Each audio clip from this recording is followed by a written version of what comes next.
àwọn èèyàn béèrè fún àgbo alẹ́ àgbo ìdákọ́lẹ̀ tó dájú fún manpower fún ọkùnrin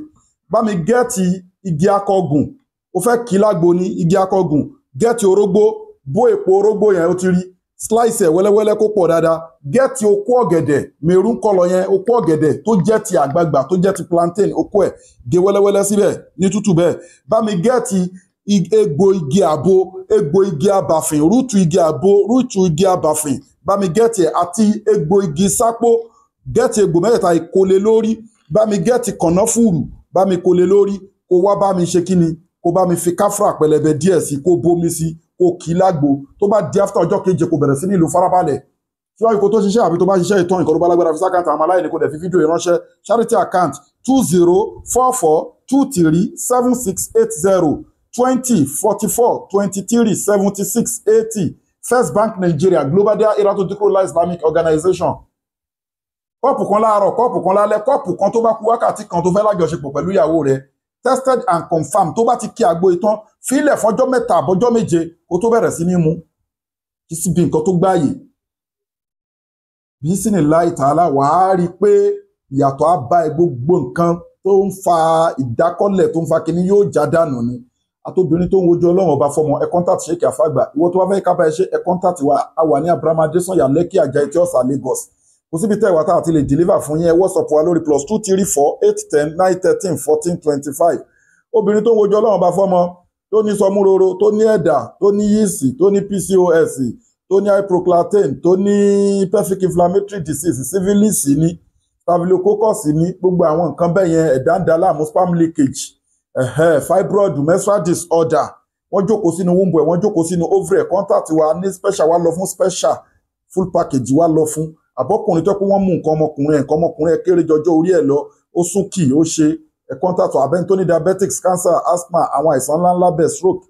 contact wa àwọn special wa àti àwọn egbòogi wa tó jẹ́ brand náà tá a máa fún yín abẹ́ni táyé wa ń dà láàmú bí ismail láì tààlà ń forí kópa alátakùn ń jẹun lójú oorun ìbálòpọ̀ ojú oorun ó ń fa kò tóra wọn ń làlákàlà ó ń ṣiṣẹ́ bí aláìṣe ó wà ń lo ìbò bí aláìsí ó ń bẹ lọ ìwé ìgbélu both natural and spiritual problem contact wa ètò àwẹ̀ wà tá a fi yanjú problem fún yín ètò sàárà wà ètò àdúrà wà àwọn àlálùpà ọ̀dà wà yàtọ̀ sáwọn brand product ẹ wúrọ̀ àwọn product wà yìí nísìnyí bí sínú láì tààlà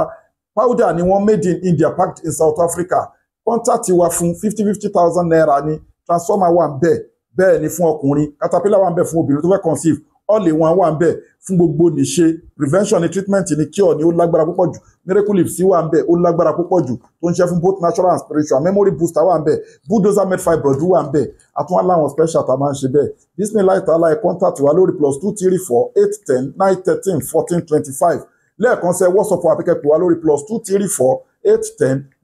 +23481011425 àwọn ò ní sí crefg fún yín láti evil world ọlọ́run bá làwọn máa pè kó dá sọ̀rọ̀ yín àti nǹkan tọ́lọ́run bá ṣe lẹ́tọ̀ọ́ oṣó wà jẹ́wọ́ ẹlẹ́bọ lóògùn wà innahu yarakum wa qabiluhum min haythu la tarawnahum bẹ́ẹ̀ ni wọ́n ń wù ẹ́ tí wò ó dẹ̀ lè rí wọn yatakabbatu shaytanu minal mas wọ́n ń fọwọ́ kànyàn wọ́n ń dàyàn láàmú mọ́nà àmọ́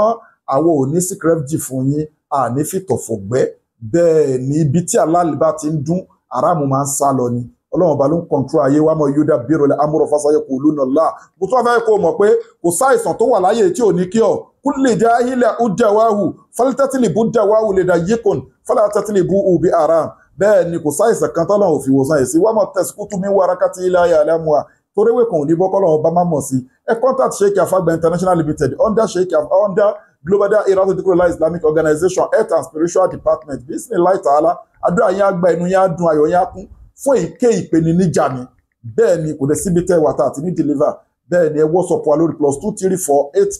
+23481011425 a wà ní Abraham Adesanya Lekki Ajah Etí Ọ̀sà Lagos a fi àsìkò yà fi ṣàdúrà fún gbogbo ẹ̀yin customers wa gbogbo ẹ̀yin fans wa àdúrà yín á gbà inú yín á dùn ayọ̀ yín á kún ẹ̀ ní parẹ́máyé lára gbogbo bíkíbi tẹ́ wà pátápátá ìṣọ́ ọlọ́run àbọ̀ ọlọ́run yóò mọ ọṣọ yín ni ogun tó bá ti ṣẹ́nu gbèsè ayé yín kò ní gbérí mọ́ bí sinillahi ta'ala right way lẹ́wà láìsí ìrújú àwọn ò ní ìrújú kan right way lẹ́wà bí sinillahi ta'ala